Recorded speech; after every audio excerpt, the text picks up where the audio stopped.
the hairdressing gunman that got slapped with a 10. So I was just about to go to bed. It's like midnight now, innit? Boom. Just checking my phone before I go to bed, innit? Boom. See a notification pop up on my phone.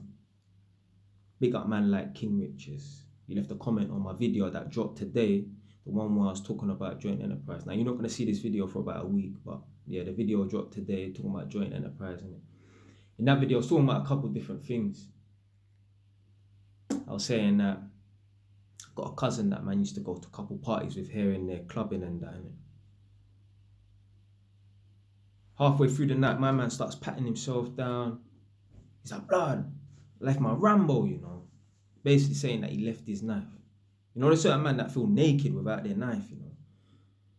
So anyway, caught up with him about 5 months after that. And he's talking about, yeah, let's go back out again, innit? Hit the strip, innit? No, fam. We're not going out again, you know. Because you forgot your knife last time. I'm not rolling with a man that's carrying a knife. Because, again, like man said in that video, we could be driving around or whatever, innit? And he might see someone he don't like, hop out the car, stab up a man. It's going to look like we was riding out. There's too many young black men driving around in cars, hopping out and stabbing people. Yeah, I don't think the jury's going to buy my story or whatever, innit? Just to say that I'm a fucking driver and I had nothing to do with it. Boom, next story in that video. When I was in jail, I must have seen two guys. I knew their faces or whatever, innit? They were a year above me. You know, they went to a local school in Edmonton, but they weren't from Edmonton. They were from a different area. Innit? Good use. Them man were on nothing. Like man said in that video, them man ain't got no one on their fist, let alone, you get me? Them man ain't pulling out nothing. Them man, they're not even fist man up. But they're in jail for 5 years for a gun. So them good youths, these two good youths that are not on nothing, they started rolling with certain man from, you know, a neighbouring area or whatever. And yeah, had a couple man in the back, whatever, innit? Police decided to pull over a car. And yeah, the occupants of the car tried to discard and dispose of the gun.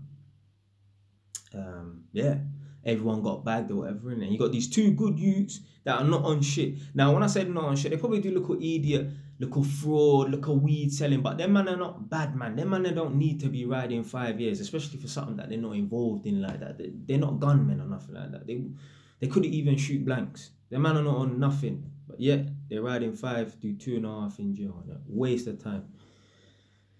So anyway, Kim Richards left a comment on that video, and yeah, I just started typing a response back to it. And I thought, you know what, let me just make a quick video. Boom. So when I was in jail, when I was in ISIS on the H wing, there was one youth. I wanted to fucking knock him out. You know when a man is just like a troll, like he's so annoying. Some fat youth with cane was like, you know what it is? Yeah, he had like proper feminine energy. Could tell he really grew up around a lot of gyal. To the point, this is why the video was called the gunman hairdresser that got slapped with a 10. This youth was in jail for 10 years because basically the story he told me was that he shot someone or whatever. Anyway, I'm seeing this guy on the wing, and I guess someone's got to do it, innit? Get me? Certain man, they got cornrows, cane rolls, whatever, innit? Someone got to dress their hair. Someone got to plait their hair, innit? I don't know if not everyone has a gal on a visit that could do their hair for them or whatever, innit? So anyway, boom. So this guy is claiming to be some gunman, some shooter, but on the wing, he's doing man's hair, innit? Anyway, so he's telling people, well, he told me that he's a gunman. He shot someone or whatever. That's why he got 10 years, whatever, innit? So obviously, naturally, if you hear a man's a gunman or whatever, innit, you're going to think, all right, yeah, on the road, you might have been about that life, whatever, innit? I still didn't respect him. I thought he was a fucking dickhead, innit? Boom, come out of jail, touch road. Must have meet up with one of the man them, whatever, innit? Now, this youth that's in jail for 10 years, he's from South London, innit? But some of the man them from, like, my people were in jail and they were smacking up some youths from South London. So anyway, I said to him, said to the guy that I know, my people, yeah, I met my man from such and such area in jail. He's like, what, him? Like, yeah. Like, he's a dickhead. I was like, really? Because I thought he was a dickhead as well, innit? I said, yeah, you know he's in jail for shooting someone. He's like, but he didn't shoot no one. This is what I'm saying about joint enterprise. The guy was in, I think, a club with some people and they shot someone. And just because he was with them man there, he's in jail, riding 10 years. Just for being there. Man not on shit. But obviously, he got slapped with 10 years, probably on some IPP madness or whatever. He has to go around and tell people on the wing, yeah. Man's a shooter, man shot someone or whatever. Because if not, he's going to feel like, people are going to think that he's a top dickhead anyway, but people are going to think he's even more of a top dickhead. You're in jail for 10 years just for being there. So I'm saying, stop rolling around with the wrong people, because they're going to do something and you're going to end up riding a sentence with these man and you didn't even do nothing. Again, stop going to these fucking ratchet ass hood raves. Don't get it twisted. Man, love man black people and that. But some of these places, they need to be avoided. There's certain places, all the time. Fucking, Mars Gunman's coming to this party in Brixton and you get me, Sky, something they got slapped. Stop going to these ratchet ass parties in Peckham and no, it's got to stop. Because it's one thing people are forgetting, yeah. Like some people are like, they don't want to go to hood spots or whatever, innit? Yeah. And the questions they will ask will be like, what types of people are there or whatever, innit? Because some people just immediately think, and this is where people get it twisted as well. Some people immediately think, I'm just trying to avoid the people who are inside who might be trouble. No. Sometimes it's not. The reason why clubs and certain house parties are dangerous is not because of the people inside the club or the house party. It's because those people inside the party or the club or whatever are going to attract people.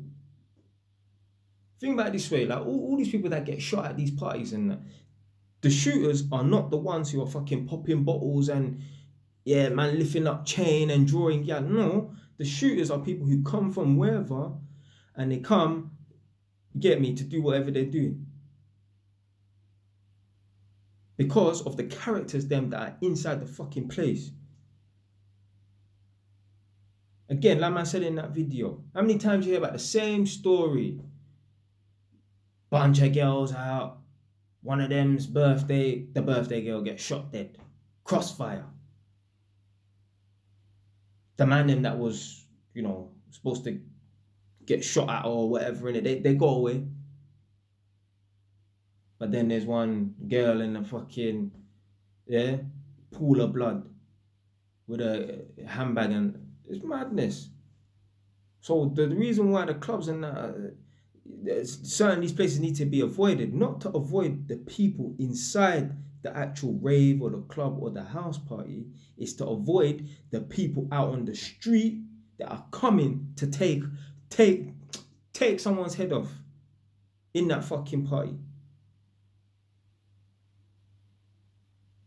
All the time. All the fucking time. So, that joint enterprise things, but as a man fucking get really sitting in jail for 10 years, like my man, like if he got IPP, where obviously you have to go for parole and that, if you get 10 years IPP, you're serving a minimum of 10 years, and then you have to go for parole and that, he could still be in jail now. He could still be in jail now. It was only 10 years, So, that'd have been August last year. Yeah, to be fair, August last year. It was 10 years since I first come out of them, since I come out of jail, whatever. My man could still be in jail 10, 11 years later. All because he was with the wrong people. Yeah, you gotta watch who you hang around with, man. You might be with the wrong people, or you might be in a vicinity where the wrong people are. So you can end up in a jail, or potentially you can end up dead because of stray bullet, whatever. Anyway, I thought I'd just share that one there quickly. Stay wise, done now.